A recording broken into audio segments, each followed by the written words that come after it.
বন্ধুরা, আজকে একটা নতুন গল্প নিয়ে আসলাম তোমাদের মাঝে। এটা সত্য এবং বাস্তব জীবনের ঘটনা। শেষ পর্যন্ত শোনার অনুরোধ রইল। শুনলে তোমার মধু চলে আসবে।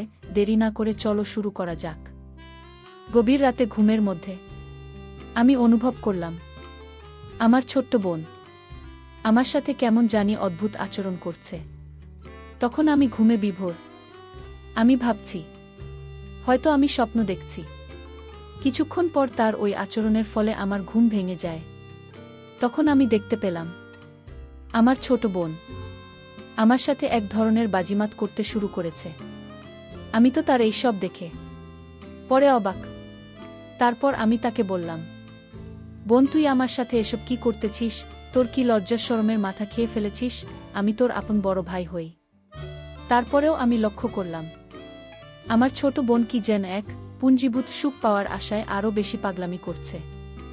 হোটেলের মধ্যে ছোট বোনের এমন আচরণ দেখে আমি রীতিমতো হতবাক হয়ে গেলাম। তখন আমার ছোট বোনের চোখে মুখে শুধু বাসনার রং দেখতে পেয়েছিলাম। আমি শত না করার পরেও সে কোনোভাবে আমার বাধা মানছিল না। আমার ছোট বোন হয়েও সে কি যেন এক বিশেষ সুখের আশায় আমাকে একটা সুযোগ ধাক্কা মেরে ফেলে দিয়ে ও আমার সাথে যা করল তা শুনলে বন্ধুরা তোমাদের মাথা ঘুরে যাবে। বন্ধুরা, গল্পটি অনেক অনেক ইন্টারেস্টিং। গল্পটি শোনার জন্য তোমাদের সকলের প্রতি আমার বিশেষ অনুরোধ রইল। বন্ধুরা, তোমাদের নিকট আমার ছোট্ট একটি অনুরোধ, তোমরা দয়া করে আমার চ্যানেলটি সাবস্ক্রাইব করে আমাকে সাপোর্ট করবে। হ্যালো বন্ধুরা, আমি আদনান। আমার বয়স 25 বছর। আমি পড়ালেখা শেষ করে একটি কর্পোরেট অফিসে জব করছি। আমার বাড়ি শায়েস্তাগঞ্জ। আমি ঢাকায় থাকি। আমার ফ্যামিলিতে আমি বাবা মা আর ছোট বোন রিঙ্কি, ওর বয়স 60। ওই বছর এসএসসি দেবে। বাবা বিজনেস করেন আর মা গৃহিণী। এবার আসি আসল কথায়। আমার সামনে ঈদের ছুটি, তাই বাড়ি যাওয়ার প্রস্তুতি নিলাম। সবার জন্য কেনাকাটা করলাম। বোনের জন্য 2-3টা পিস ও একটা সুন্দর বোরকা কিনলাম। তো কেনাকাটা শেষ। ট্রেনের টিকিট আগেই কাটা ছিল, তাই ঈদের 3 দিন আগে বাড়ি রওনা দিলাম। ও একটা কথা, আমি প্রায় 1 বছর পর বাড়ি যাচ্ছি। চাকরিতে জয়েন হওয়ার পর আর বাড়ি যাওয়া হয়নি, তাই সবার জন্যই কম বেশি কেনাকাটা করেছি, বিশেষ করে আমার আদরের ছোট বোন রিঙ্কির জন্য। দীর্ঘ 5 ঘন্টা জার্নি করে অবশেষে বাড়ি পৌঁছলাম। কারণ শায়েস্তাগঞ্জ শহর থেকে অনেক ভিতরে গ্রামে আমাদের বাড়ি। বাড়ি পৌঁছাতে প্রায় রাত 10টা বেজে গেল। বাড়ি গিয়ে দেখি সবাই ঘুমিয়ে গেছে। আম্মুকে ডেকে তুললাম। তারপর খাওয়া শেষ করে আমিও ঘুমিয়ে গেলাম। অনেক রাত, তাই আর রিঙ্কিকে ডাকলাম না। সকাল 6টায় দেখি ছোট বোন রুমকি ডাকাডাকি শুরু করেছে। রুমের দরজা খোলা ছিল, তাই ও বিছানার পাশে গিয়ে ডাকছে। ও ডাকছে আর বলছে, ভাইয়া, আমার গিফট কোথায়? আমি ঘুম ঘুম চোখে বলছি, যা এখন, পরে নিস, এখন ঘুমাতে তো। কিন্তু ও নাছোট বান্দা, ও গিফট না নিয়ে যাবেই না। তাই আমার গায়ের কথা ধরে টান দিয়ে কাঁথা নিয়ে গেছে। আমি লাফ দিয়ে উঠে দেখি আমার পরনের অবস্থা খারাপ। আমার তো লজ্জা অবস্থা খারাপ। আর এদিকে ও খিলখিল করে হাসছে আমাকে এই অবস্থায় দেখে। আমি তাড়াহুড়া করে বিছানার পাশ থেকে উঠলাম আর ভালো করে ওর দিকে তাকালাম। ওকে যেন আমি চিনতে পারছি না। এই 1 বছরে এত বড় হয়ে গেছে, একেবারে অচেনা লাগছে। তার রূপ এবং সৌন্দর্য যেন উপচে পড়ছে।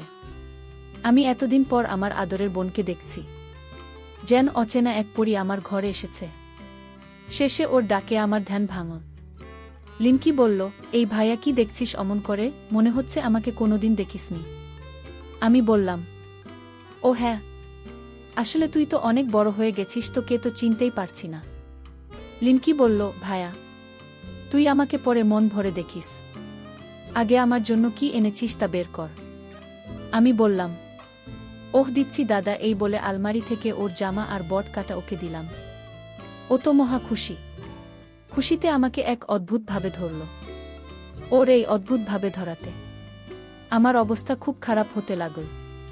কিছুক্ষণ পরে বাথরুমে গিয়ে ফ্রেশ হলাম। বাথরুম থেকে বের হয়ে সকালের নাস্তা করলাম।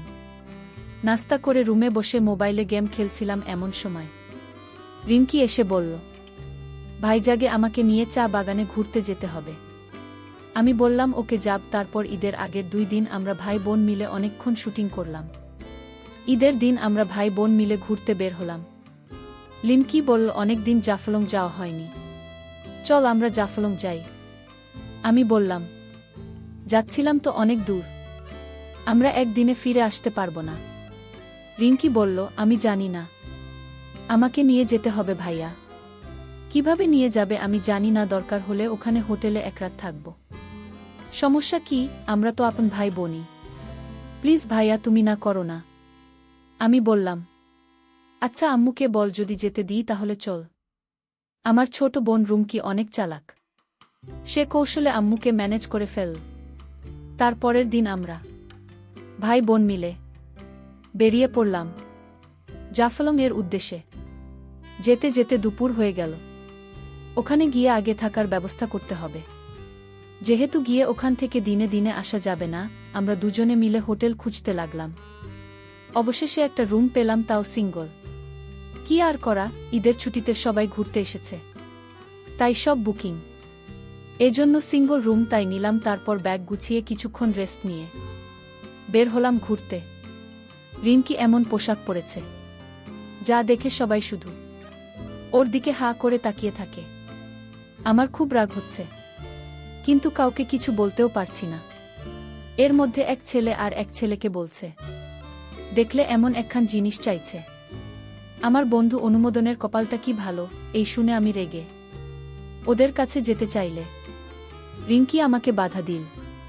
তারপর আমরা ভাই বোন অনেক মজা করে ঘুরলাম। সারাদিন ঘুরে হোটেলে ফিরলাম সন্ধ্যায়। তারপর আমরা ভাই বোন মিলে রুমে গিয়ে ফ্রেশ হয়ে আবার হাঁটতে বের হলাম। আমাদের সাথে পাশের রুমের সদ্য বিবাহিত স্বামী স্ত্রী জুটি বের হল। তারা আমাদের ডাক দিয়ে বলল, আপনারাও কি হাঁটতে বের হচ্ছেন? লিনকি বলল, হ্যাঁ। আপনারা? উনারা বলল, হ্যাঁ। আমরা বের হলাম। ছেলেটা বলল, চলুন না, আমরা একসাথে হাঁটি, এলাকাটা তো পরিচিত, লোক বেশি হলে ভয় লাগবে না। আমরাও রাজি হলাম। তারপর গল্প করতে করতে তাদের সাথে পরিচিত হলাম। ছেলেটার নাম হলো সিয়াম আর মেয়েটার নাম রাইসা। হঠাৎ করে রাইসা বলে উঠল, আপনাদের না দুজনের খুব মানিয়েছে। আমি তো ভেবে ছ্যাঁকা খেয়ে গেলাম, কি বলবো বুঝতে পারছি না। তখন লিনকি বলল, আপনাদের খুব মানিয়েছে, গত মাস হয়েছে আপনাদের বিয়ে হয়েছে। তখন সিয়াম বলল, 3 মাস। তারপর সিয়াম বলল, আপনাদের কতদিন হল বিয়ে হয়েছে? আমি কিছু বলতে যাব, তখনই ছোট বোন রিমকি বলে উঠল, এই তো কিছুদিন। আমি যেন আকাশ থেকে পড়লাম। আমার বোন এসব কি বলছে? তখন সিয়াম বলল, তাহলে তো আপনারা একদম পারফেক্ট টাইমে হানিমুনে এসেছেন। কিন্তু আমাদের একটু দেরি হয়ে গেল। আসলে অফিস থেকে ছুটি ম্যানেজ করতে করতে 3 মাস পেরিয়ে গেল। তারপরে রাইসা বলা শুরু করল, আপনাদের কি প্রেমের বিয়ে না অ্যারেঞ্জ ম্যারেজ? লিনকি বল, প্রেমের বিয়ে। এদিকে আমার রাগে গাছ বলছে, রিঙ্কি কেন সত্যি বলছে না? লিনকি কেনই বা ওদের সাথে এত নাটক করছে? হাতে হাতে রাত 9:30 বেজে গেল। তখন আমরা সবাই আবার হোটেলে ফিরে আসলাম। এসে খাওয়া দাওয়া করে রুমে যাচ্ছিলাম সবার জন্য। তখন রাইসা বলে উঠল, গুড নাইট, হ্যাপি হানিমুন, মজা করে টাইমগুলো কাটান, এই টাইম আর ফেরত পাবেন না। হুমকিও কম যায় না। সে বলে উঠল, আপনারাও মজা করুন, আমরা তো আজ রাতভর মজাতেই থাকব। আমি রুমে ঢুকে রিঙ্কিকে বলতে শুরু করলাম, রিঙ্কি তুই এসব কি শুরু করেছিস? আমরা ভাই বোন, তুই কি সব ভুলে গেছিস? লিঙ্কি বলল, ভাইয়া কি করব বল। ওরা এমনভাবে কথা বলা শুরু করবে বুঝতে পারিনি। ভাবলাম 2-1 কথা বলে আলাদা হয়ে যাব, বা এমন পর্যায়ে পড়ে গেলাম যে আর বলার সুযোগই পেলাম না। এখন আর কি করা, এখানে 23 দিন না হয় আমরা স্বামী স্ত্রী হয়ে কাটিয়ে দেই। আমি বললাম, মানে তুই কি বলছিস? লিঙ্কি বলল, আরে ভি, আর সত্যি সত্যি তোকে আমার স্বামী হতে বলছি না, অভিনয় করতে বলছি ওদের সামনে। আমি বললাম, ওহ, তাহলে শেষ পর্যন্ত আপন বোনের স্বামী হতে হবে। আচ্ছা ঠিক আছে, আজ থেকে তুই আমার বউ। লিনকি বলল, ছি ভাই যা। তুই কি বলছিস? আমি অভিনয় করতে বলছি, বাস্তবে হতে বলিনি। আমি বললাম, ওই আর কি, ঠিক আছে, অনেক রাত হয়েছে, এখন ঘুমা, কালকে অভিনয় করব। তারপর আমরা ভাই বোন ঘুমিয়ে গেলাম।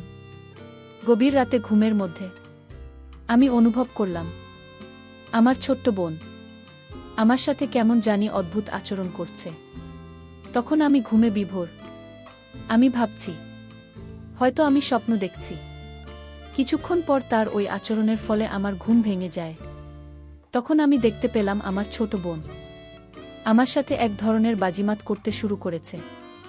আমি তো তার এইসব দেখে পরে অবাক। তারপর আমি তাকে বললাম, বোন, তুই আমার সাথে এসব কি করতেছিস? তোর কি লজ্জা শরমের মাথা খেয়ে ফেলেছিস? আমি তোর আপন বড় ভাই হই। তারপরেও আমি লক্ষ্য করলাম আমার ছোট বোন কি যেন এক পুঞ্জীভূত সুখ পাওয়ার আশায় আরও বেশি পাগলামি করছে। হোটেলের মধ্যে ছোট বোনের এমন আচরণ দেখে আমি রীতিমতো হতবাক হয়ে গেলাম। তখন আমার ছোট বোনের চোখে মুখে শুধু বাসনার রং দেখতে পেয়েছিলাম। আমি শত না করার পরেও সে কোনোভাবে আমার বাধা মানছিল না। আমার ছোট বোন হয়েও সে কি যেন এক বিশেষ সুখের আশায় আমাকে একটা সুযোগ ধাক্কা মেরে ফেলে দিল। তারপর সে যেন একেবারে পাগল, মানে একেবারে উন্মাদ হয়ে গেল। আমার ছোট বোনের যে এত কৌশল তা আমি জানতাম। 10 মিনিটের মাথায় আমার ঘুমন্ত আর নিস্তেজ অবস্থায় তাকে এমন করে দিল। আমার কাছে মনে হলো যেন আমি আর কোনোভাবে থাকতে পারছি না। তার অসম্ভব কৌশলের জাদু পেয়ে আমি তো প্রায় উন্মাদ হয়ে গেছি। শেষমেশ আমার এমন অবস্থা হল। তখন আমি বন্ধুরা সেই বিষয়টা আর ভাবার কোনো সুযোগ পেলাম না যে কে ভাই কে বোন। তখন শুধু মনের মধ্যে একটাই আকাঙ্ক্ষা, পাশে থাকা মেয়েটিকে আপন করে পাওয়ার। কিন্তু মেয়েটি যে আমার আপন বোন তা আমার মাথায় নেই। এই সময় বন্ধুরা এমন অবস্থা হয়, তখন কোনো কিছু বোঝার অবস্থা থাকে না। আমারও ঠিক সেই রকমই হয়েছিল। আমার কাছে মনে হয়েছিল যে আমি মোমো আর আমার পাশে যান আগুন জ্বালিয়ে রাখা হয়েছে। সেই আগুনের তাপে আমার সমস্ত কিছু গলে ছিন্নভিন্ন হয়ে যাচ্ছে। বারবার কেঁপে উঠছে আমার গা। আমিও তখন অজানা কোনো সুখের আশায় আমার ছোট বোনের সাথে তাল দিতে শুরু করলাম। সে আমার তাল পেয়ে মনে করল তার হাতে স্বর্গ এসে ধরা দিয়েছে। তখন আমি অনুভব করলাম যা হবার হবে। এখন যে কঠিন সময় আমার কাছে এসেছে তার মোকাবেলা আমাকে করতে হবে। ছোট বোনের কাছে কোনো কিছুতেই আমাকে পরাজিত হতে দেওয়া যাবে না। তারপর আমি চরমভাবে নেমে গেলাম। যদিও আমার ছোট বোন আমার চাইতে আরও 1 বছরের ছোট, প্রথম আমি ভাবছি হয়তো সে আমার সাথে কুলিয়ে উঠতে পারবে না। তারপর আমি যা দেখলাম তাতে তো আমি পুরোই অবাক। প্রায় 2 থেকে 2.5 ঘন্টা একনাগাড়ে প্রদর্শন করার ফলেও সে বিন্দু পরিমাণ ক্লান্ত হয় নাই। প্রায় 2 থেকে 2.5 ঘন্টা পর কোনো এক রূপকথার রাজ্য থেকে মনে হলো আমরা পৃথিবীতে ফিরে এসেছিলাম। বন্ধুরা, তারপরেও সেখানে আরও 2 দিন থেকেছিলাম।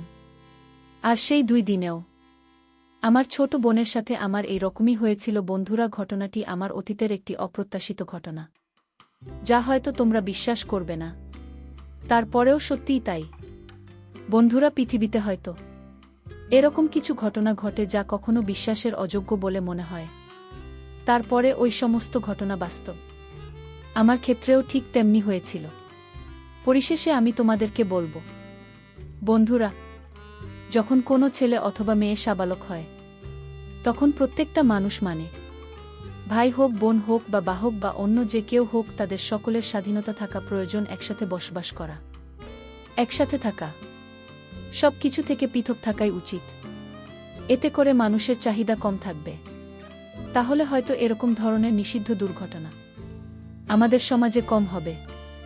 আর সবচেয়ে বড় কথা হচ্ছে, আমাদের সমাজে যে সমস্ত লোকেদের এরকম ধরনের মন মানসিকতা, তাদের প্রত্যেকেরই চরিত্রটা সংস্কার করা প্রয়োজন। বন্ধুরা, আজকে এই পর্যন্তই। আবারও আসব তোমাদের মধ্যে নতুন কোনো গল্প নিয়ে। গল্পটি যদি তোমাদের ভালো লাগে তাহলে একটি লাইক দাও। প্রতিদিন আমি তোমাদেরকে এরকম ইন্টারেস্টিং একটা করে নতুন গল্প উপহার দিব।